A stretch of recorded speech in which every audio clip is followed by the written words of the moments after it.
Bien, eh bien, comme on vient de le dire, jeudi prochain, ça sera l'Ascension. Et j'ai pensé réfléchir un petit peu à ce sujet. On a souvent, bien sûr, presque chaque année, parlé de l'Ascension.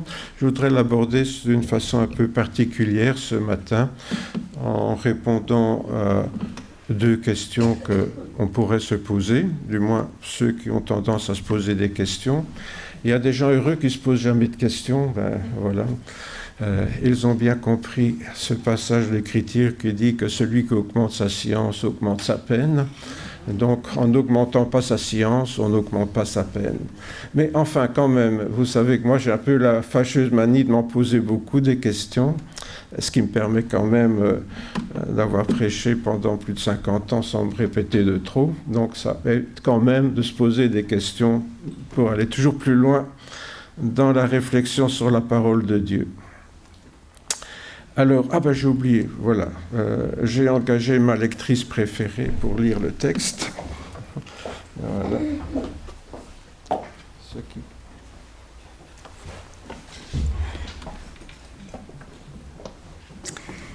Cher Théophile, dans mon premier livre, j'ai raconté tout ce que Jésus a fait et enseigné dès le début, jusqu'au jour où il fut enlevé au ciel.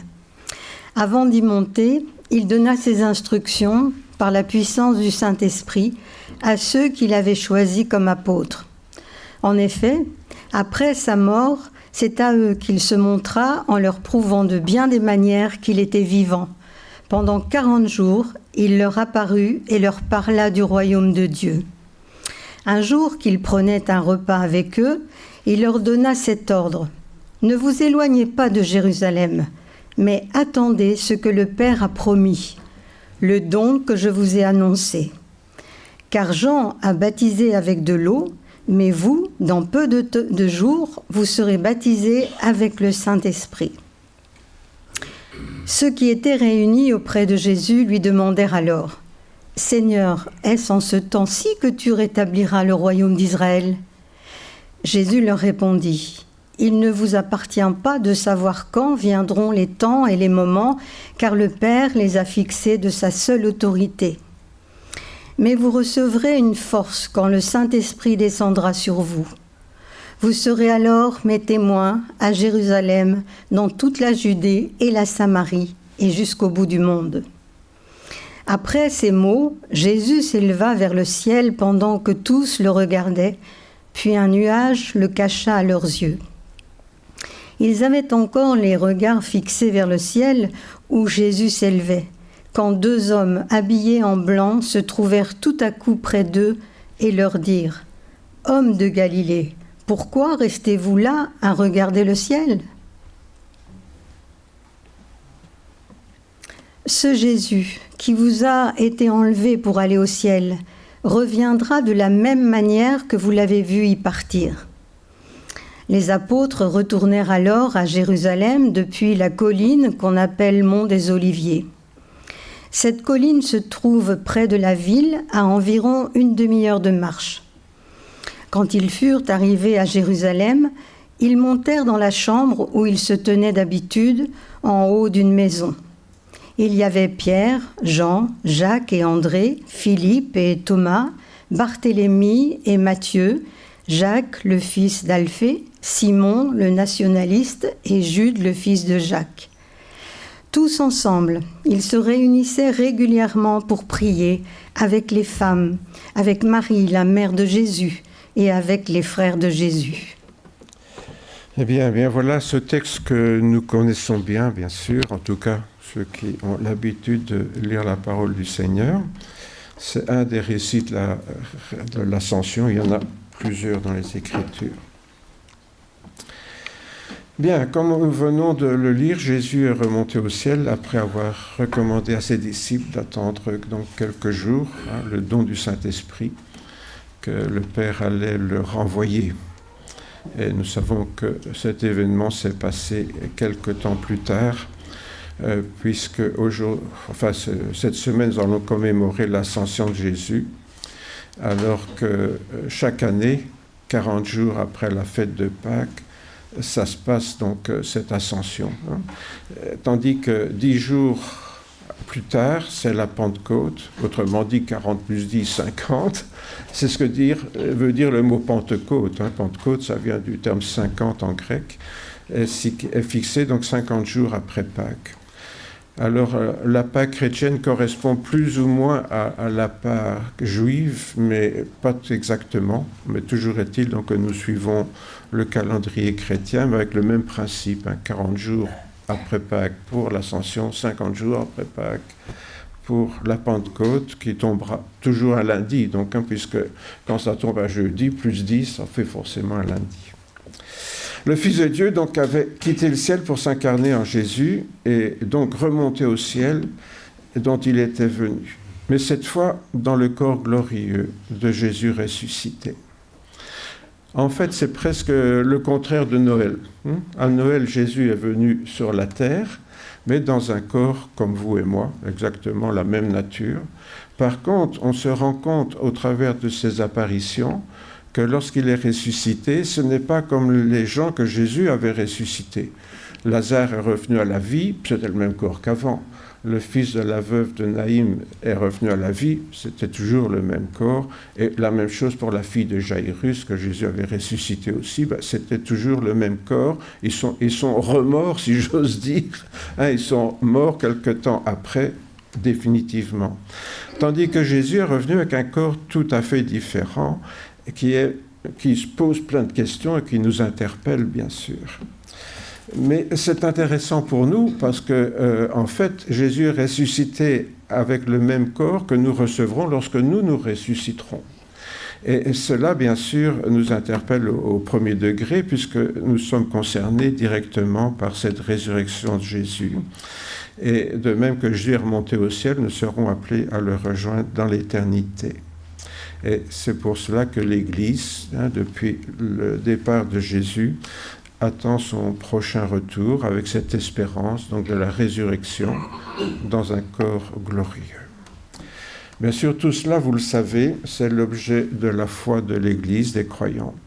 Et cela nous place toutefois devant deux mystères qui vont interpeller notre logique. Et c'est de cela que je voudrais vous parler ce matin. Nous allons un peu nous arrêter à deux questions. La première question, quel est ce corps glorieux différent de notre corps actuel? C'est quand même assez bizarre, on va y venir. Et la deuxième question, le ciel, c'est où? En quoi consiste-t-il? La réponse à ces deux questions sont difficiles à donner car la Bible ne traite pas de ces sujets, ou alors elle en parle à travers des images. Alors, qui dit image dit interprétation. Et qui dit interprétation dit plusieurs interprétations. Vous voyez? D'où un peu la difficulté de considérer ces images en restant plus ou moins objectif, disons. C'est bien qu'il est plus facile de dire ce que ne sont pas le ciel et le corps glorieux que de dire ce qu'ils sont vraiment.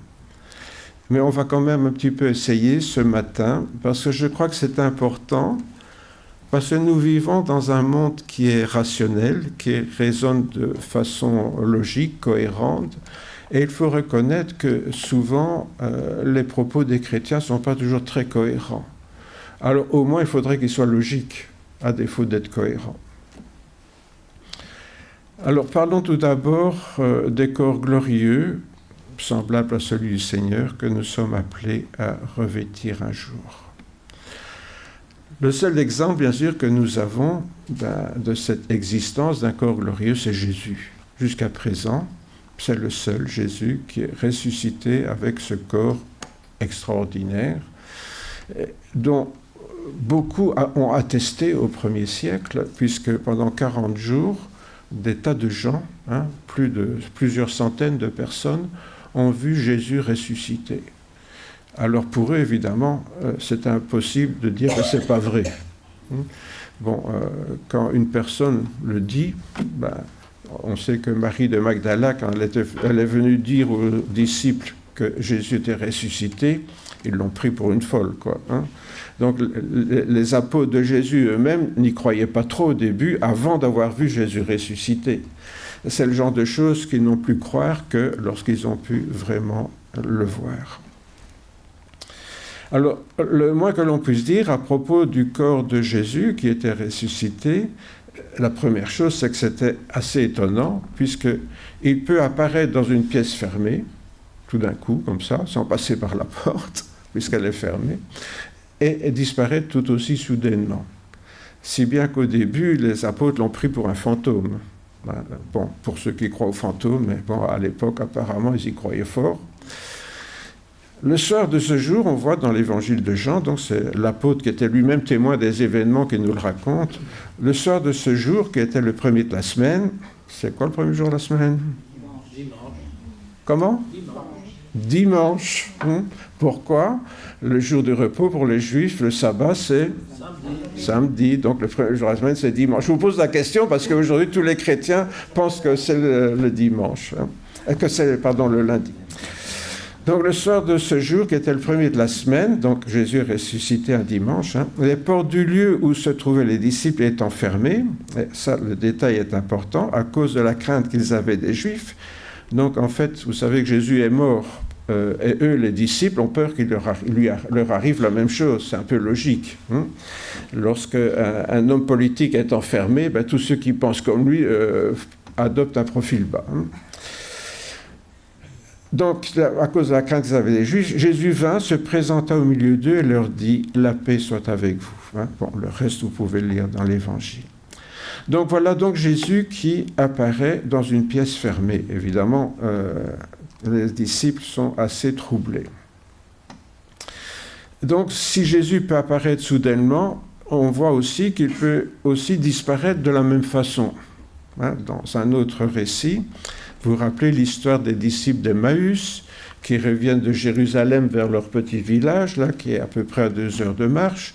Et donc, en cours de route, il y a un homme qui se joint à eux. Et les 2 disciples commencent à papoter avec lui, à raconter, oui, on avait croyé que Jésus serait le Messie, puis il est mort, etc. Et Jésus commence à leur parler des Écritures. Ils sont très intéressés. Il l'invite à souper quand ils arrivent le soir chez eux. Jésus rentre et il mange avec eux. Et tout d'un coup, quand Jésus partage le pain, tout d'un coup, ils le reconnaissent. Et à ce moment, leurs yeux s'ouvrirent et ils le reconnurent. Mais il disparut devant eux. Alors là, nouveau suspense, je dirais. Voilà Jésus qui, tout d'un coup, pouf, disparaît. Nouvelle histoire de fantôme, de vision, on a rarement vu un fantôme qui se met à table et qui mange, quoi. Mais ce qui est étrange aussi, c'est l'autre chose, c'est qu'il leur a fallu tout ce temps-là pour le reconnaître. Donc ça veut dire que Jésus n'avait plus tout à fait la même apparence qu'il avait avant, quand ils l'ont connu, puisque c'était ses disciples. Deuxième curiosité, bien sûr, c'est ce corps différent. Puisque Jésus a très bien été connu de ses 2 disciples et qu'ils ont du mal à le reconnaître après sa résurrection glorieuse. On voit que c'est pareil avec Marie de Magdala. Bon, ici, il est question de Marie, mais pas la maman de Jésus, ni une autre, c'est Marie de Magdala. C'est la première à voir Jésus ressuscité près du tombeau. Entre parenthèses, j'aime bien souligner que cette femme a été la première évangéliste, puisque la bonne nouvelle, c'est quoi ? C'est la résurrection du Seigneur, et que c'est une femme qui a été envoyée par Jésus annoncer la bonne nouvelle aux apôtres. Donc, Marie de Magdala, la première évangéliste sur la terre. N'oubliez jamais ça, mesdames. Et ne vous laissez pas faire par les hommes qui voudraient vous bafouer. Bien. Jésus dit à Marie, « Femme, pourquoi pleures-tu » On se rappelle l'histoire, bien sûr, Marie, qui aimait le Seigneur, bien sûr, elle voit le tombeau vide. Elle dit, qu'est-ce qui s'est passé ? Elle venait pour embaumer le corps du Seigneur, comme c'est la mode à l'époque. Le tombeau est vide, et il y a là les chiffons qui entouraient le corps de Jésus qui sont là. Et elle ne comprend rien. Et elle se met à pleurer. Et puis elle entend Jésus, mais elle ne sait pas encore que c'est Jésus. « Qui cherches-tu » Elle, pensant que c'était le jardinier, lui dit « Seigneur, si c'est toi qui l'as emporté, dis-moi où tu l'as mis et je le prendrai. » Et donc, Marie non plus ne reconnaît pas Jésus, elle le prend pour un jardinier, là. ceux qui ont vu non pas le faux tombeau de Jésus dans Jérusalem, mais le vrai tombeau de Jésus à la périphérie de Jérusalem, savent qu'il y a un jardin, puisqu'on l'appelle la tombe du jardin aujourd'hui. Et donc, elle prend celui qui est là en train de s'occuper des jardins pour un jardinier, et elle ne reconnaît pas tout de suite Jésus. Et c'est quand Jésus lui dira plus tard, Marie, qu'enfin le front va tomber. Donc voilà encore quelqu'un qui connaissait très bien Jésus, qui ne le reconnaît pas immédiatement. Pour vous qui vous regardez dans la glace aujourd'hui et qui dites, comme moi, maintenant que t'es vieux, t'es vraiment moche, mon pauvre vieux. C'est quand même réjouissant qu'on aura un autre corps plus tard. Bien. Autre fait curieux, donc, c'est que ce corps glorieux garde toute sa réalité physique. Donc voilà un corps qui est différent, un corps qui peut apparaître et disparaître, un corps qui aussi garde certaines facultés qu'il avait avant. Parce qu'on va dire, un corps spirituel, il n'existe pas vraiment. C'est une vision.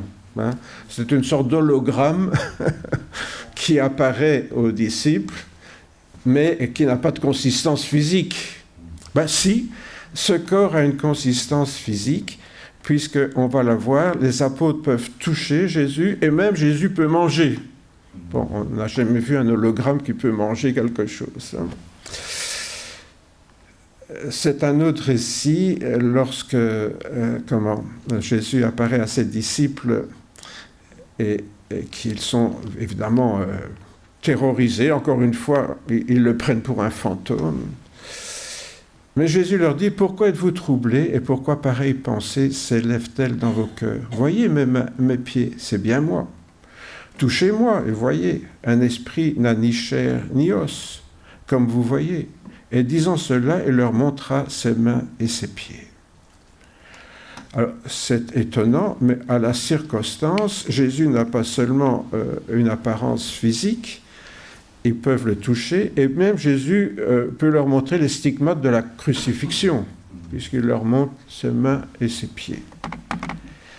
Le mystère s'épaissit.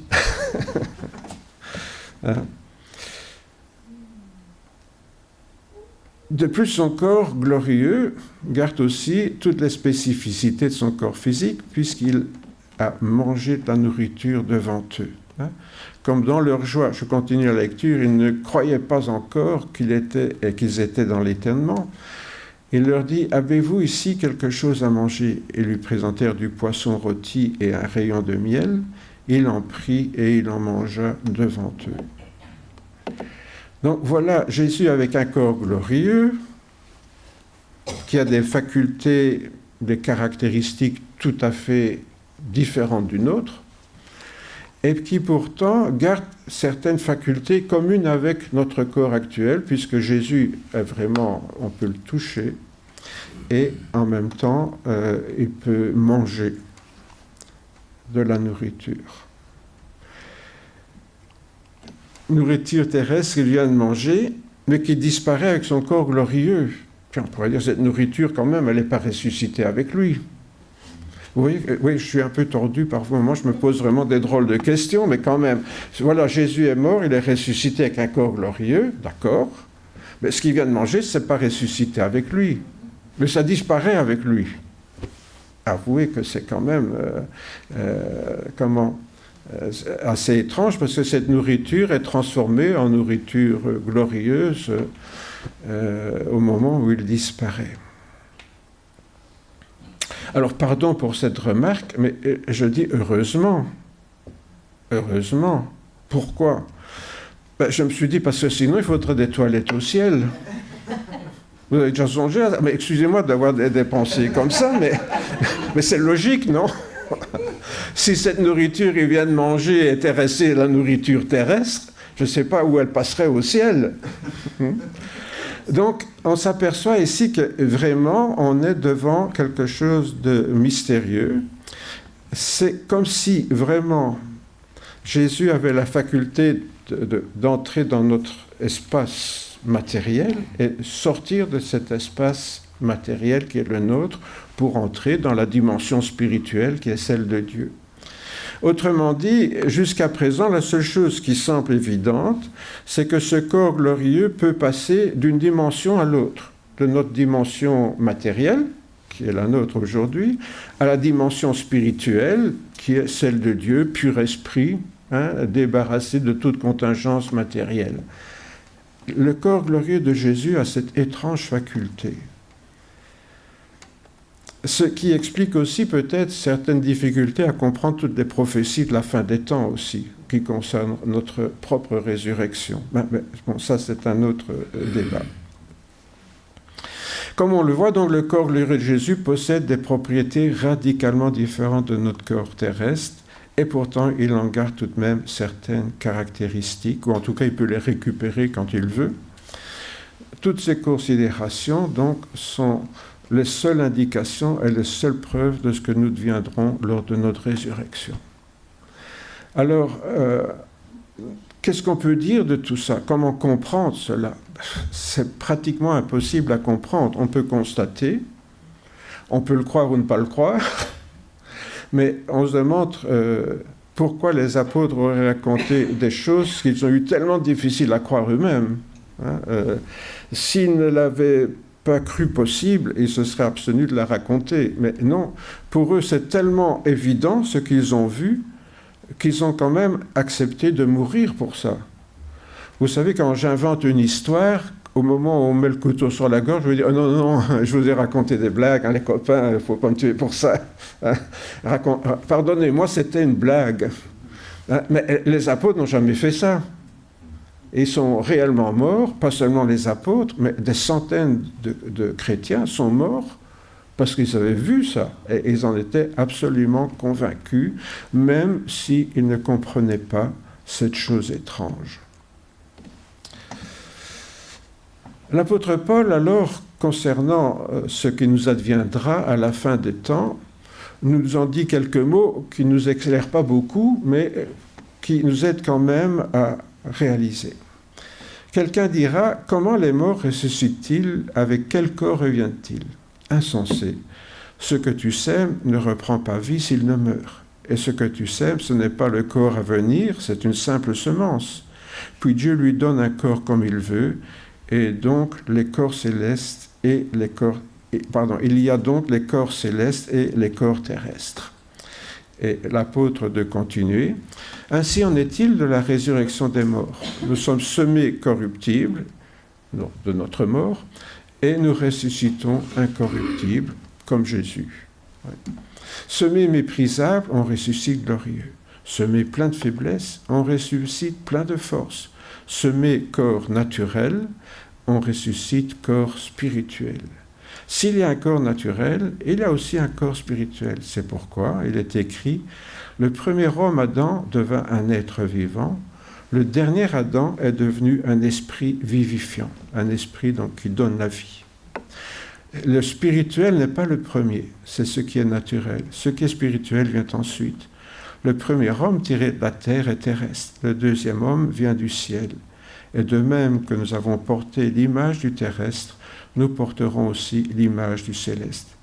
Ce que je dis, frères, c'est que la chair et le sang ne peuvent hériter le royaume de Dieu et que la corruption n'hérite pas, j'ai appuyé sur le bouton, n'hérite pas l'incorruptibilité. Voilà donc ce que Paul peut nous en dire, et finalement, on ne peut pas en dire beaucoup plus. C'est tout ce qu'on peut comprendre de ce qui s'est passé avec Jésus, mais aussi de notre espérance, qui est de vivre le jour de notre résurrection, la même chose que ce que Jésus a vécu quelques jours après sa mort. Paul donc nous confirme que nous vivons actuellement dans un corps terrestre, semblable à celui d'Adam, et que nous ressusciterons dans un corps céleste, semblable à celui de Jésus. Mais Jésus va encore plus loin dans ses promesses, puisqu'il dit qu'il va remonter au ciel pour nous y préparer une place. Et cela, bien sûr, va nous amener tout doucement à notre deuxième question. Il y a plusieurs demeures, dit Jésus, dans la maison de mon Père. Si cela n'était pas, je vous l'aurais dit. Je vais vous préparer une place. Et lorsque je m'en serai allé et que je vous aurai préparé une place, je reviendrai, je vous prendrai avec moi, afin que là où je suis, vous y soyez aussi. Vous savez où je vais, et vous en savez le chemin. Thomas lui dit, Seigneur, nous ne savons pas où tu vas. Comment pouvons-nous en savoir le chemin? Ah, j'aime bien Thomas. J'aime bien Thomas, parce que je suis un peu comme lui. Quand Jésus dit quelque chose, je demande quand même des explications. Hein, Seigneur, là, oui, ce que tu dis, là, c'est quoi cette histoire-là? Tu vas nous préparer une place au ciel. Nous en connaissons le chemin. Ben, Jésus, si on ne sait pas où tu vas, comment veux-tu qu'on connaisse le chemin? Question logique. D'où cette question, la même que celle de Thomas, le ciel c'est où? Le ciel c'est où?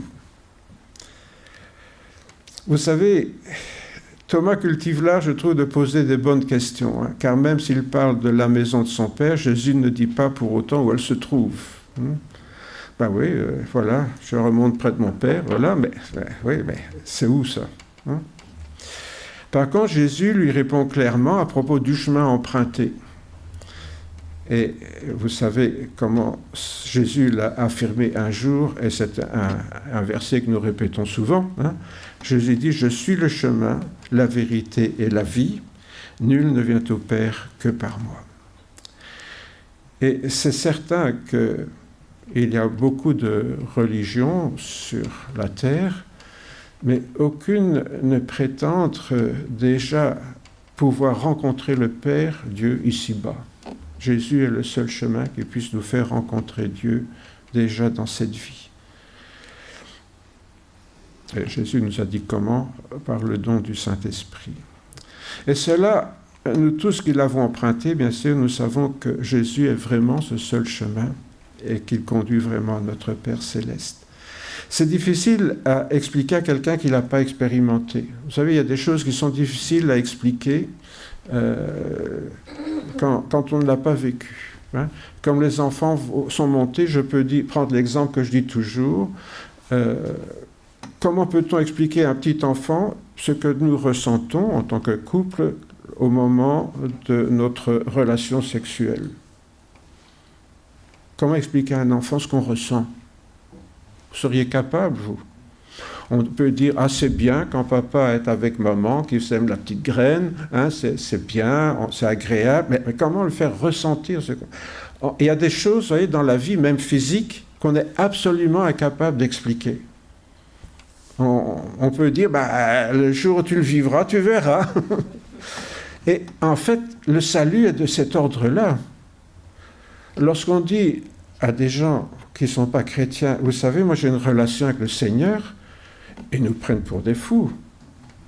Je dis, comment tu peux dire que tu as une relation avec Dieu? Alors, supposer même que Dieu existe, ce n'est pas possible. Vous savez, on confond souvent les agnostiques avec les athées. Hein. En fait, il y a plus d'agnostiques que d'athées dans ce monde. Les agnostiques croient qu'il y a un Dieu, une intelligence supérieure, enfin, ils l'appellent de toutes sortes de façons, mais que toute relation avec est impossible. Oui. Et même ceux qui croient que Dieu existe pensent que c'est impossible d'avoir une relation avec lui. Hein. Ce sont donc ceux qu'on appelle les agnostiques. Mais nous savons que oui, c'est possible. Et on dit, mais comment? Qu'est-ce qu'on dit aux gens? Essayez de croire en Jésus, vous verrez que c'est possible. Sinon, on ne sait pas l'expliquer. C'est comme ça. Il y a des choses qu'on ne sait pas expliquer qu'à ceux qui l'ont expérimenté. Mais tous ceux qui l'ont expérimenté, on sait très bien de quoi on parle. Mais les autres ne comprennent pas. Savoir que nous sommes sur le bon chemin, bien sûr, est une chose. Savoir que ce chemin conduit au Père en est une autre, que nous avons expérimenté. Mais savoir où c'est, c'en est encore une troisième chose, bien mystérieuse. Autrement dit, en tant que chrétiens, les deux premières, nous savons que c'est vrai, parce que nous l'avons expérimenté. Même si certains n'y croient pas, nous, on sait que c'est vrai. Mais la troisième, comment savoir où est le ciel? Alors, on avait une explication à l'époque de Jésus, et le premier croyant, qui avait l'idée que la Terre était plate. Vous voyez, comme une pizza. Alors, il y avait les continents, il y avait l'eau, voilà, mais c'était plat. Et au-dessus, il y avait une cloche. Au-dessus de la pizza, il y avait une cloche. Et dans cette cloche circulait le ciel, la lune et les étoiles. Et il tournait autour de la pizza, et puis le soir, il disparaissait en dessous pour réapparaître de l'autre côté le lendemain matin. Ça, c'était la vision qu'on avait. Et donc, ils avaient très bien compris, voilà, on vit sur la terre, il y a les petits oiseaux, les nuages, ça c'est un ciel qu'on connaît, premier ciel. Il y a un deuxième ciel, la fameuse cloche là au-dessus, où il y a les astres, voilà. Donc, le ciel de Dieu, ça doit être au-dessus, après, le troisième ciel. Et l'apôtre parlera d'ailleurs qu'il pense, sans doute, on suppose que, vous savez, un jour, l'apôtre Paul a été lapidé, laissé pour mort. On imagine qu'il a commis un coma dépassé, à ce moment-là, et qu'il a fait cette fameuse expérience avec du tunnel, etc., comme les gens qui meurent sur la table d'opération, puis qu'on réanime, racontent qu'ils ont expérimenté. Et donc, ce troisième ciel, donc, c'était au-dessus de la cloche. Voilà, c'est pas très bien nous. Or, les choses ne sont pas aussi simplistes. Pourquoi ? Parce qu'à mauvaise question, mauvaise réponse. Et nous allons comprendre pourquoi je dis ça. C'est pourquoi, si Jésus ne répond pas à cette question, c'est parce que aussi, elle n'a pas vraiment de sens. Demander le ciel, c'est où ? Où, ça veut dire que ça serait quelque part. Mais quelque part, nous allons le voir, c'est pas possible. En effet, la Bible nous révèle que c'est Dieu qui a créé l'univers et tout ce qu'il contient. Et c'est ce que nous croyons de tout notre cœur. Enfin, j'espère que vous croyez que Dieu est à l'origine de l'univers et qu'il a tout créé par sa parole toute puissance. Dieu dit et la chose est. C'est ça la création. Dieu dit et la chose est. Le pouvoir de la parole de Dieu. Et quand on lit la Genèse, on voit ça. Le fait que la science nous révèle que l'univers y a commencé il y a 13 800 millions d'années par une grande singularité quantique, qu'on appelle le Big Bang, là ne pose pas vraiment de problème. Parce que le problème, ce n'est pas de savoir si Dieu a fait comme ça, le problème, c'est de savoir que c'est lui qui l'a fait. Vous voyez ? Beaucoup de gens actuellement, ils croient que la science s'oppose à la parole de Dieu. Pas du tout. Pourquoi ? Parce que qu'est-ce que la science étudie ? La création. Est-ce que la science peut étudier autre chose que la création ? C'est impossible. La science ne peut étudier que ce qui est accessible à nos sens, à notre toucher, à notre vue, etc. C'est tout ce qu'elle peut étudier, le monde matériel. Même les étoiles, à l'infini, pas tout à fait l'infini, mais à la limite de l'univers, de plus en plus on atteint pratiquement les limites. Vous savez qu'avec les nouveaux télescopes, on arrive à remonter presque à l'origine de la création. Pas tout à fait tout au bout des 13 800 millions d'années, parce qu'il y a une période sombre là qu'on n'arrive pas à pénétrer par aucun instrument, parce que la densité des particules était telle qu'il n'y a rien qui peut la pénétrer, même pas la lumière. Donc, mais on sait que, voilà, tout ça, la science est capable de l'étudier. Et je dis gloire à Dieu. Alors, on va dire, oui, mais c'est compliqué tout ce que la science découvre. Forcément, vous croyez que Dieu, c'est un simple magicien qui prend une baguette magique, pic-pac, comme ça? Non. Dieu a conçu des formules physiques et mathématiques très complexes qui a permis à tout ça de se mettre en place, de se développer et qui font qu'aujourd'hui on est là. Mais tout ce que la science découvre, donc, c'est comment Dieu a fait. Mais ça ne remplace pas Dieu, vous voyez ? C'est pas parce que tout d'un coup je comprends comment un moteur marche que c'est moi qui l'ai inventé. Vous voyez ? Donc, cette découverte que la science fait de Dieu ne pourra jamais que rendre gloire à Dieu. Alors, quel est le problème ? Ce n'est pas d'opposer Dieu à la science. Ce qu'il faut, c'est opposer Dieu au hasard. Parce que la science dit, oui, tout ça, c'est formidable et c'est venu par hasard. Voilà. Alors, c'est ce qu'on appelle un hasard philosophique, ça. Pourquoi? C'est peut-être un peu compliqué, mais actuellement, en mathématiques, on étudie les lois de la statistique qui sont basées sur un hasard mathématique. Hein, bon. La fameuse courbe de Gauss, pour ceux qui ont été à l'école, là, voilà, ça c'est un hasard mathématique. Bon, ça on ne peut pas en discuter, il existe mathématiquement. Ici, le problème, c'est un hasard philosophique, c'est-à-dire, on ne sait pas, donc c'est le hasard. C'est quoi le hasard? C'est le Dieu des athées, quoi.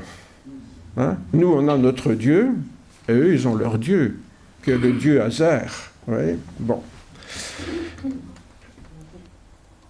Qu'est-ce que ça veut dire? Que le Dieu des athées, il n'est pas démontrable, pas plus que nous, on peut prouver que Dieu existe. On le croit, mais on ne peut pas démontrer que Dieu existe. Pourquoi est-ce qu'on ne peut pas démontrer que Dieu existe? Pour une raison toute simple. C'est que je viens de le dire, la science ne peut étudier que le monde matériel. Autrement dit, la création. Mais le Créateur échappe à la création. Si je pouvais prouver que Dieu existe, il ne serait plus Dieu, puisqu'il ferait partie de la création. Vous voyez? Donc, par définition, nous ne pourrons jamais prouver que Dieu existe. D'où la stupidité, excusez-moi, des chrétiens qui essayent de prouver l'existence de Dieu. Ils le réduisent à un élément de la création qui est contraire à sa dignité, à son honneur, à sa toute-puissance. Vous voyez? Dieu ne pourra jamais le démontrer par définition, parce qu'il échappe à toute démonstration, puisque on peut démontrer que ce qui fait partie de la création scientifiquement. Par contre, ce qu'il y a avant la création, cette fameuse singularité quantique, là, les savants sont incapables de la démontrer. Alors, qu'est-ce qu'ils font? Ils imaginent. Ils imaginent des choses, et depuis quelque temps, vous entendrez que certains vont dire notre univers est venu par hasard au milieu de milliers d'autres univers, des milliards d'autres univers qui existent. Et notre univers n'est qu'un univers qui est apparu au hasard au milieu de tous ces... Vous voyez le hasard là? Ça ne fait que repousser le problème. D'où ils viennent alors ces milliards d'univers? Bon. Il y en a d'autres qui vont dire en fait notre univers il est en expansion, mais il fut un temps, il était en contraction. Et il s'est contracté, et puis il a recommencé à se déployer, et c'est notre période actuelle. Mais un jour, il va de nouveau se retomber, vous savez, comme un soufflé au fromage, pouf, il va retomber. Et puis voilà, il fait l'accordéon comme ça, bien. Et il y en a d'autres qui disent, donc ça c'est la théorie du rebond, ça, hein, bon. Et alors, il y en a d'autres qui disent, non, notre univers se trouve dans un trou noir. Vous voyez, ça c'est la dernière trouvaille, ça c'est notre univers dans un trou noir d'un autre univers. Vous voyez. Mais vous voyez, tout ça, pour nous, ça paraît... Allez, supposons même qu'on arrive à le prouver un jour. Ça ne fera jamais que reporter le problème. Hein. Donc, il ne faut pas avoir peur de ça, en tant que chrétien. Pourquoi? Parce que ce qui est important pour nous, et ce que nous croyons de tout mon cœur, ce que je crois en tout cas de mon cœur, c'est que Dieu est à l'origine de toutes choses et qu'on peut inventer n'importe quoi. Mais ça, attention, tout ce que je viens de vous dire, c'est des théories absolument qui ne reposent sur rien, hein, c'est des suppositions. Ouais. Donc, ne nous laissons pas troubler, la science démontre des choses. Alors, on ne peut pas nier l'âge de l'univers puisqu'on peut le mesurer, mais ce qui est à l'origine, d'où ce nom de singularité quantique, c'est quelque chose de singulier qu'on ne sait pas expliquer, quoi. Hein, donc, quelque part, en donnant le nom de singularité quantique à ce qui a précédé le Big Bang, les scientifiques reconnaissent qu'ils ne savent pas, quoi. Voilà. Mais nous, on sait, hein. C'est déjà quelque chose. On sait que c'est le Seigneur qui est à l'origine de toutes choses. Pourquoi je perds mon temps avec ça ce matin, vous allez comprendre. Pourquoi? Parce que la science va ouvrir une fenêtre intéressante pour notre foi. En effet, la science, je viens de le dire, a démontré que notre univers est défini par l'espace et le temps. Ah non, ça je ne l'ai pas encore dit. Hein, l'espace et le temps. Le monde matériel est défini par l'espace et le temps. On a du mal à comprendre ça, mais avant le Big Bang, l'espace et le temps n'existaient pas. Bon, que l'espace n'existait pas, on peut encore éventuellement comprendre, mais le temps. Nous, on est habitués à vivre sur une ligne. Il y a maintenant, avant, après. Hein? Et donc, sortir de ce schéma-là, c'est presque impossible. Mais c'est scientifique. Le temps n'existait pas, il a commencé à exister en même temps que l'univers. Et c'est pour ça, d'ailleurs, qu'on décrit l'univers comme l'espace-temps. Hein? Parfois, on a entendu cette expression-là, mais on oublie que ça n'a pas toujours existé. Hein? Mais nous vivons dans l'espace-temps. L'espace, c'est l'espace. Hein? Et le temps, c'est ce temps qui s'écoule, où nous sommes incapables d'aller en arrière. La seule chose qu'on peut faire, nous, c'est avancer. Hein? Pour le dire autrement, avant le Big Bang, le temps et l'espace n'existaient pas. Pour nous qui croyons à la préexistence de Dieu, signifie donc que le Créateur existait avant la création de l'espace-temps. C'est pour ça que je vous expliquais ça, c'est que Dieu est forcément dehors. Alors, parler de... Le ciel, c'est où? Où, c'est quoi le où? Quand je dis j'habite à Outrep, je dis un endroit dans l'espace. Si vous dites j'appelle à tel endroit, telle rue, c'est un endroit dans l'espace. Demander où est le ciel, ça voudrait dire que Dieu est dans notre espace-temps. Vous suivez toujours? Parce que vous suivez toujours? Bon. D'où la difficulté de cette question en disant mais elle est idiote alors. Quand je dis le ciel c'est où, ça voudrait dire que je voudrais mettre le ciel dans la création de Dieu, alors que le Créateur est forcément en dehors de la création. Donc quand je dis le ciel c'est où, c'est une mauvaise question. C'est pour ça que je disais tout à l'heure, à mauvaise question, mauvaise réponse. Si le ciel n'est pas où, qu'est-ce qu'il faut demander alors? Associer donc l'existence de Dieu à des concepts d'espace ou de temps, ce que fait, je vais venir, le dogme de Dieu infini éternel, signifierait que Dieu, donc le Créateur, fait partie de la création. C'est là que nous sommes limités dans notre vocabulaire. On n'a pas de mots pour parler de ce qui est en dehors de ce qu'on connaît. Alors qu'on a dit que Dieu est infini. Mais infini, on parle de quoi là? De l'espace. Et éternel, on parle de quoi là? Du temps. Vous voyez? Donc, vous voyez la pauvreté de notre langage? Et comment le dire autrement? On n'a pas d'autres mots pour en parler. Parce que nous, on est obligé de se référer à ce qu'on connaît, quoi. C'est vrai d'un côté que la gloire de Dieu remplit toute sa création. Ça, vous savez, beaucoup de textes, surtout dans les psaumes et dans l'Ancien Testament, parlent de la gloire de Dieu qui remplit tout l'univers, etc., ce qui est vrai. Mais ce n'est pas parce que Dieu remplit l'univers que son existence avant la création n'existait pas, je dirais. En d'autres mots, au lieu de dire Dieu est infini, on devrait dire que Dieu existe en dehors de l'espace et du temps. Vous voyez ? Au lieu de dire que Dieu est éternel, on devrait dire qu'il existe en dehors du temps. Bon, mais on le dit, mais on ne peut pas se l'imaginer. Et le problème, voyez-vous, pour nous, c'est notre imagination. Dieu vit dans une dimension extérieure à l'espace et au temps que nous avons l'habitude, finalement, d'appeler le ciel. Alors, finalement, ce qu'on appelle le ciel, c'est là où Dieu est. Là, encore une fois, je suis en train de parler de l'espace. Vous voyez, je ne sais pas en parler. Quand je dis en dehors, on ne sait pas en parler parce que c'est des concepts qui nous dépassent complètement. Pourtant, on comprend bien, j'espère que j'essaie un peu de vous ouvrir à ça, qu'on ne peut pas parler du ciel comme de quelque chose qui fait partie de la création. Sinon, Dieu en ferait partie aussi de la création. Et alors, mais on ne sait pas en parler autrement. Voilà, c'est ça le problème. Même dans la Bible, même les gens qui ont écrit la Bible sont incapables d'employer des autres mots que les mots qu'on connaît. D'où notre difficulté pour parler de quelque chose qu'on ne sait même pas concevoir. Vous savez, imaginer un endroit où le temps n'existe pas. C'est impossible presque à s'imaginer. Ça. Le temps n'existerait plus. Ça veut dire que sur l'espace et le temps, tout d'un coup, au lieu d'avoir le temps en abscisse, on aurait le temps en ordonnée, vous voyez. Bon, alors tous les événements se passeraient en même temps, à la même seconde, ce qui n'a pas beaucoup de sens. C'est ce que certains scientifiques essayent d'expliquer, mais c'est pratiquement impossible. Quand on dit que Jésus est remonté au ciel, donc ça ne signifie pas que Jésus est allé ailleurs, mais plutôt qu'il vit autrement. Moi, je préfère dire autrement que ailleurs. Autrement, dans quelque chose qu'on ne connaît pas, en dehors de notre espace-temps.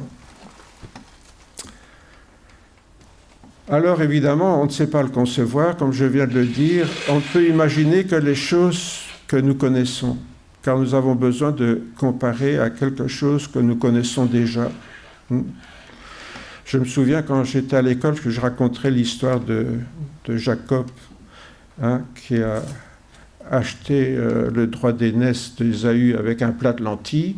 À cette époque-là, les enfants ne savaient pas ce que c'était des lentilles. Alors j'essaie de leur expliquer, les lentilles, ça ressemble à des petits pois, mais c'est plat et c'est brun. Voilà. Bon, oui, alors ils pouvaient imaginer des petits pois plats et bruns. Bon, ça, j'étais obligé pour leur expliquer de prendre quelque chose qu'ils connaissent. Vous voyez ? Mais c'est pareil pour nous. Quand on doit nous expliquer quelque chose, à quoi ça ressemble, il faut prendre quelque chose qu'on connaît. Et ça, c'est la difficulté, même pour la parole de Dieu, la Bible, qui a été écrite par des hommes, bien sûr, dans un langage humain. C'est impossible d'expliquer les choses autrement qu'avec des choses qu'on connaît. D'où la difficulté de parler de la création ou de la fin du monde. Vous voyez ? C'est des moments clés, des moments charnières qui sont difficiles à définir autrement qu'avec des mots que nous connaissons déjà. Et comme ce que nous connaissons appartient à l'espace-temps, il nous est impossible d'imaginer que Dieu existe en dehors de cette dimension-là. C'est pratiquement impossible. Pourtant, la Bible nous donne quand même quelques indices, notamment à travers le nom que Dieu a révélé à Moïse dans le buisson ardent. Vous vous rappelez l'histoire du buisson ardent, Moïse qui est en train de garder les moutons de Jéthro, son beau-père. Il a quand même fait ça pendant 40 ans, après avoir été prince d'Égypte et avant de devenir celui qui va diriger le peuple d'Israël. Il a gardé des moutons, notre brave Moïse. Et un jour, il voit un buisson en train de brûler, mais qui ne brûle pas. Il est en flamme, mais il ne se consume pas. Oh, curieux, pense Moïse. Il veut voir ça de plus près, vous connaissez l'histoire, et là, Dieu va se révéler à lui. Dieu dit à Moïse, tu parleras ainsi aux Israélites, Yahweh, il est le Dieu de vos pères, le Dieu d'Abraham, le Dieu d'Isaac, le Dieu de Jacob m'a envoyé vers vous. Voilà mon nom à perpétuité, voilà comment je veux être invoqué de génération en génération. Yahweh, littéralement, donc en hébreu, il est. Alors, vous avez déjà songé à ce nom-là, il est. Il est. Où, comment, je ne sais pas, il est. Vous voyez pourquoi je dis, mais ça nous fait quand même penser à quelque chose qu'on est incapable de comprendre, ça. Comme je viens de dire, si Dieu est en dehors de notre espace-temps, il est, il existe. Oui, mais comment, à quoi il ressemble? On ne sait pas, mais il existe. Oui, mais où? On ne sait pas, il existe. Vous voyez le problème du nom de Dieu? Yahweh? Il est.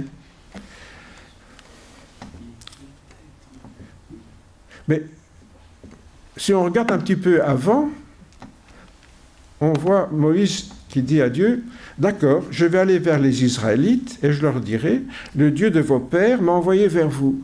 Mais s'ils me demandent quel est son nom, que leur répondrai-je? Dieu dit à Moïse, je suis qui je suis.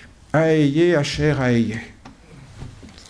Alors je suis, c'est Aeye en hébreu, et non pas Jéhovah comme je l'entends dire par voix, ou Yahweh. Yahweh, c'est pas je suis, c'est il est.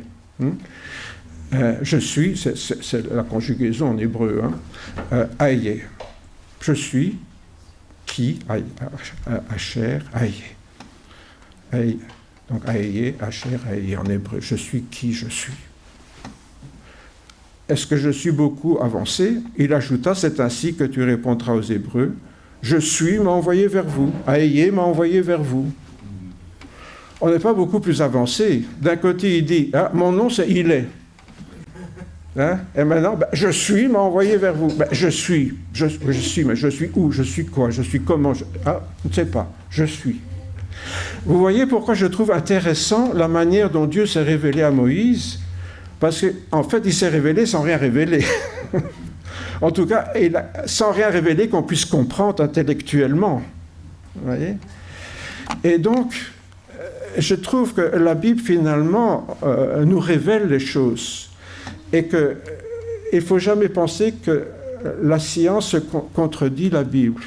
Simplement, elle met le doigt sur quelque chose que nous ne comprenons pas, nous-mêmes déjà dans la Bible, mais en même temps, elle nous explique pourquoi on ne le comprend pas. Et pourquoi on ne le comprendra jamais, sauf quand nous ressusciterons. Encore une fois, il y a des choses qu'on ne peut comprendre que quand on les vivra.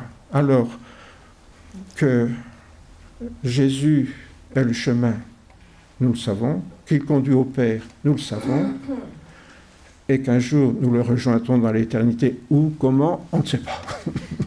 On ne sait pas. Alors, méfions-nous de ceux qui veulent absolument expliquer ou prouver ce qui est improuvable et qu'on ne connaît pas. Pourquoi? Parce qu'en le faisant, on va se ridiculiser aux yeux des gens qui pensent un petit peu. Parce que les Thomas ou les Moïse ne sont pas les seuls à se poser des questions. Et moi non plus d'ailleurs, hein, et j'espère vous non plus.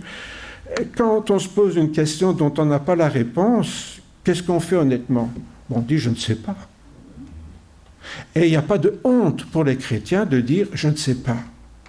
Or, parfois j'ai l'impression que les chrétiens veulent absolument expliquer des choses qui sont inexplicables. Alors ils s'embrouillent dans toutes sortes d'explications incohérentes, et on passe pour des gens incohérents. Tandis que savoir dire « je ne sais pas », c'est cohérent. Quand on ne sait pas, on dit « je ne sais pas ». En hébreu, « je suis »,« il est », donc sont conjugués au présent absolu. C'est un temps... Oui, l'hébreu, c'est une langue assez compliquée, parce qu'elle ne conjugue pas en fonction du temps, en hébreu, mais en fonction de l'accomplissement de l'action.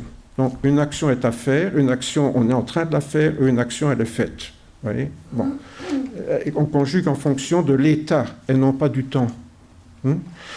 Et donc, le présent, ce que nous on appellerait le présent, ici, c'est une sorte de présent ou d'état absolu. Donc, quand Dieu dit « je suis », c'est un état absolu. C'est-à-dire, absolu, ça veut dire absolu, c'est comme ça et pas autrement, et on ne sait pas l'expliquer, voilà, c'est comme ça. Et il est pareil, donc hein, c'est conjugué de cette manière-là en hébreu. Ce qui pourrait se traduire, comme parfois la Bible, encore une fois, vous voyez, comme on ne sait pas le dire bien, parfois on trouve ça, on pourrait le traduire « je suis aujourd'hui comme j'étais hier, comme je serai demain », par exemple. C'est une manière de le traduire en français, puisque l'hébreu ne conjugue pas en fonction du temps, nous, on conjugue en fonction du temps. Hein. Donc, je suis aujourd'hui comme j'étais hier, comme je serai demain. Ou encore, il est aujourd'hui comme il était hier, comme il était demain. Vous voyez, ça serait une manière de traduire en français. Alors, vous voyez, hein, moi je crois en il est aujourd'hui comme il était hier, comme il sera demain. C'est un peu compliqué. On retrouve la même idée à propos de Jésus attestant de sa divinité. Et cela, c'était déjà comme ça avec l'image de Melchisédek, vous allez le voir. Jésus-Christ est le même et aujourd'hui, hier, aujourd'hui, éternellement. Vous voyez, autrement dit, le temps n'a pas de prise sur lui. On retrouve cette même idée de Jésus, fils de Dieu, en dehors du temps, quoi. Et il ne change pas. Le temps n'a pas de prise sur lui, il ne vieillit pas, il n'a jamais été jeune. Hein, parce que si Jésus est le Fils de Dieu, on va dire quand est-ce qu'il est né? Donc, question idiote, évidemment. Dieu est éternel, hein, en tant que Père, Fils et Saint-Esprit. Et puis, avec Melchisédek, qui est l'image de Jésus, vous vous rappelez dans l'Ancien Testament, quand Abraham a couru derrière les rois qui avaient fait son neveu Lot prisonnier, il les a battus, il revient vers le lieu où il campait. Il passe près de Jérusalem, qui à l'époque s'appelait Salem. Et là, le roi de Salem, Melchisédek, le rencontre et ils vont partager, tiens, bizarre, qu'est-ce qu'ils partagent? Le pain et le vin, hein, comme par hasard, vous voyez, ce que nous allons faire tout à l'heure. Hein. Et donc, Melchisédek, tous les croyants sont d'accord avec ça, était l'image de Jésus. Et l'Épître aux Hébreux nous le confirme.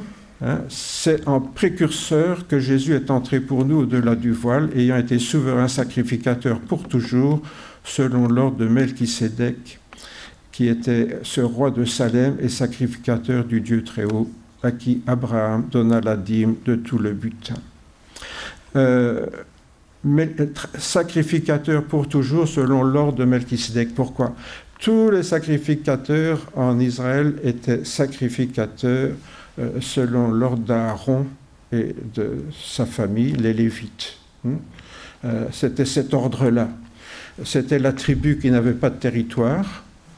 Oui, déjà, hors de l'espace. Hein. C'était la tribu qui n'avait pas de territoire. Et donc, les 12 tribus sont complétées. Pourquoi? Parce que Joseph sera représenté par ses 2 fils. Hein. Donc, il m'en manquait un, puisqu'il y avait 12 fils. Il n'y a plus dans les territoires les Lévites.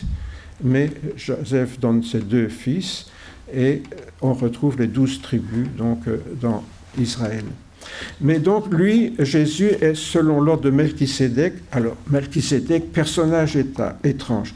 D'après son nom, nous disait-il dit, il est d'abord roi de justice. Melchisédek, ça vient de Hamalek, le roi, et Sédoka, la justice. Hein. Donc, Melchisédek, roi de justice. Donc, d'après son nom, il est d'abord roi de justice, ensuite roi de Salem, hein, puisqu'il est roi de Jérusalem, hein, roi de Salem, c'est-à-dire roi de paix. Il n'a ni père, ni mère, ni généalogie, ni commencement, ni fin de vie, et étant semblable au Fils de Dieu, il demeure sacrificateur à perpétuité. Vous voyez, ici, ce roi mythique-là est vraiment l'image de Jésus-Christ avant la lettre, donc, puisqu'on est quand même là, presque 1800 ans avant Jésus. Hein. Le récit de la rencontre d'Abraham avec Melchisédek nous rappelle que la nouvelle alliance en Jésus-Christ prolonge l'alliance de Dieu avec Abraham, bien plus que celle de Dieu avec Moïse et Israël. C'est quelque chose d'important dans la Bible. La nouvelle alliance prolonge l'alliance avec Abraham. Et cela nous est dit clairement. Elle ne se limite pas à Israël, mais à Abraham, le père des croyants. Hein, c'est une alliance universelle. L'alliance avec Moïse est une alliance limitée au peuple d'Israël. On fait partie du peuple d'Israël, on n'en fait pas partie. Nous sommes les successeurs de l'alliance de Dieu avec Abraham. Et pourquoi? Vous vous rappelez, dans Genèse, il y a 2 passages intéressants. On ne t'appellera plus Abraham, père élevé, mais ton nom sera Abraham, père d'une multitude, car je te rends père d'une multitude de nations. Donc, pas seulement du peuple d'Israël, mais d'une multitude de nations. Et un peu plus loin, puisqu'Abraham doit devenir une nation certainement grande et forte, et qu'en lui seront bénies toutes les nations de la terre. Bien sûr, il faudra attendre la venue de Jésus-Christ pour ça. Donc, nous faisons partie de l'alliance avec Abraham qui s'est prolongée en Jésus-Christ, qui s'est concrétisée quelque part avec la rencontre avec Melchisédek, où il a partagé, Abraham, donc le pain et le vin avec Melchisédek, comme nous le partageons avec Jésus au travers de la Sainte Seine. C'est aussi pour cela que l'ascension de Jésus donc, nous concerne tous, parce qu'un jour nous rentrerons pleinement donc, dans cette alliance, lorsque nous rencontrerons cette dimension que Jésus a vécu le premier, en quelque sorte. C'est pour ça qu'il est les prémices en toutes choses. Hein. Les prémices, c'est le début de la récolte. Hein. Jésus est le début de la récolte de la résurrection glorieuse.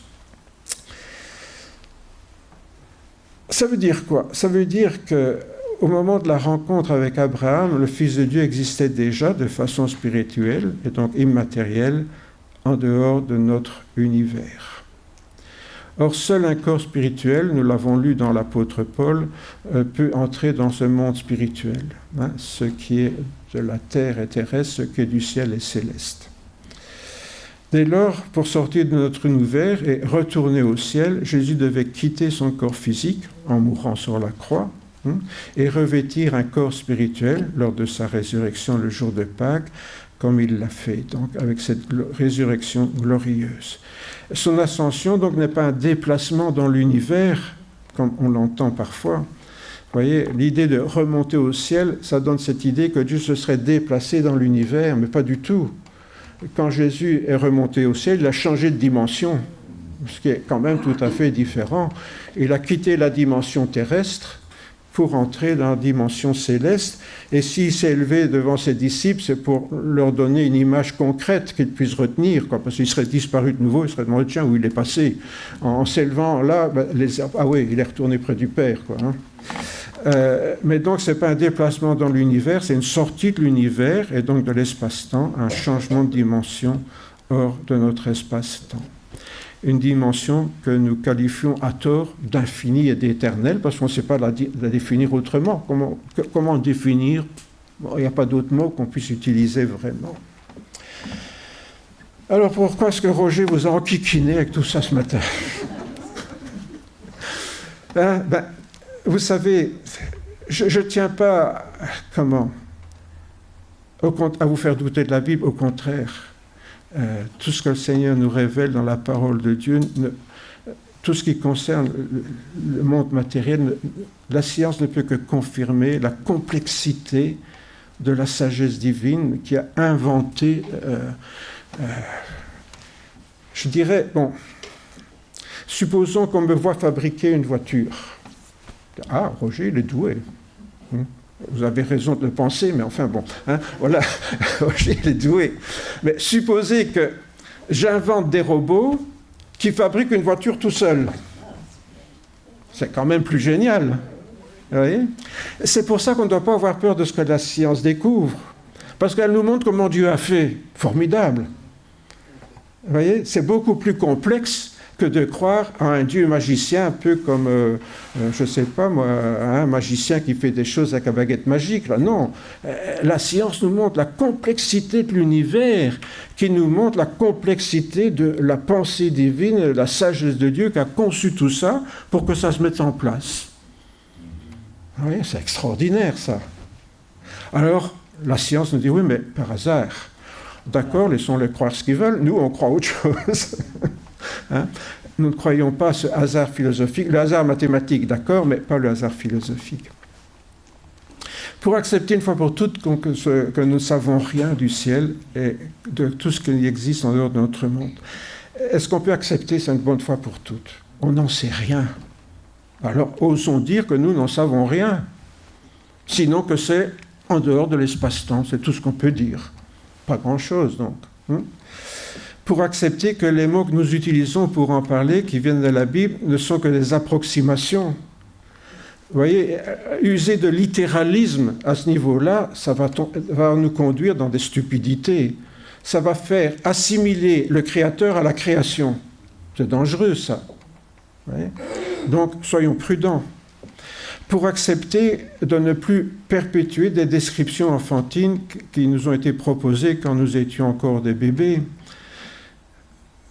Est-ce que vous savez que beaucoup d'évangéliques américains, aujourd'hui, défendent toujours que la Terre est plate?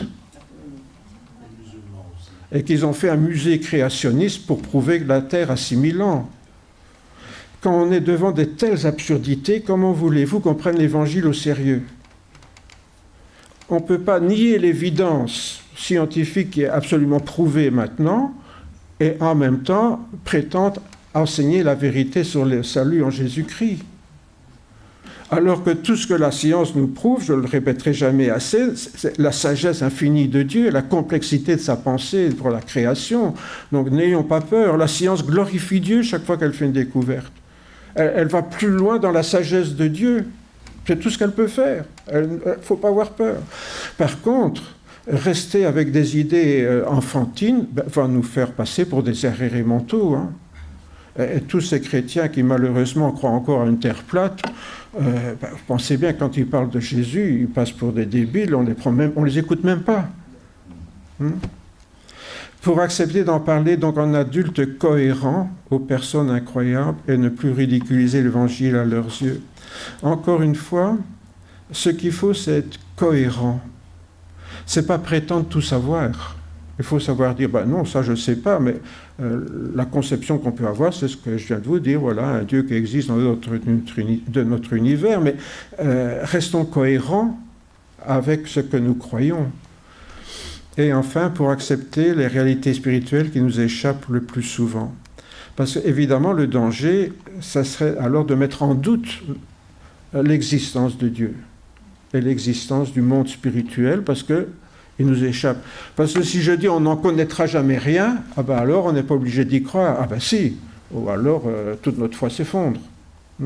Mais heureusement, nous avons Jésus. Imaginez ce que serait notre foi si Jésus n'était pas ressuscité dans ce corps glorieux, et si des centaines de personnes ne l'avaient pas vu et sont morts plutôt que de dire non, ce que j'ai vu, ce n'est pas la vérité, je l'ai vu, Jésus, je l'ai touché, il a mangé devant nous. Vous voyez ?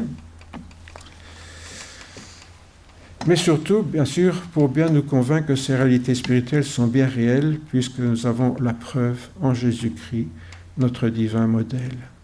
Tout cela, ce n'est pas des rêves, ce n'est pas des fantasmes d'une religion qui endort le peuple avec des bonnes pensées. Vous savez, comment la religion est l'opium du peuple, là, comme disait Marx. Mais la religion, oui, la foi, non. La religion, je suis d'accord avec lui. La religion, c'est l'emballage des gens qui croient des choses sans comprendre ce qu'ils croient, ni être sûr de ce qu'ils croient. Alors ça, oui, c'est de l'opium.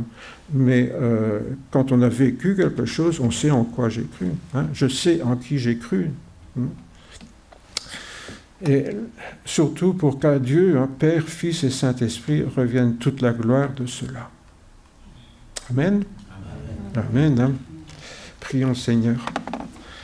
Oui, Seigneur, nous te remercions parce que tu es un Dieu si grand, si puissant, si incroyablement sage, Seigneur.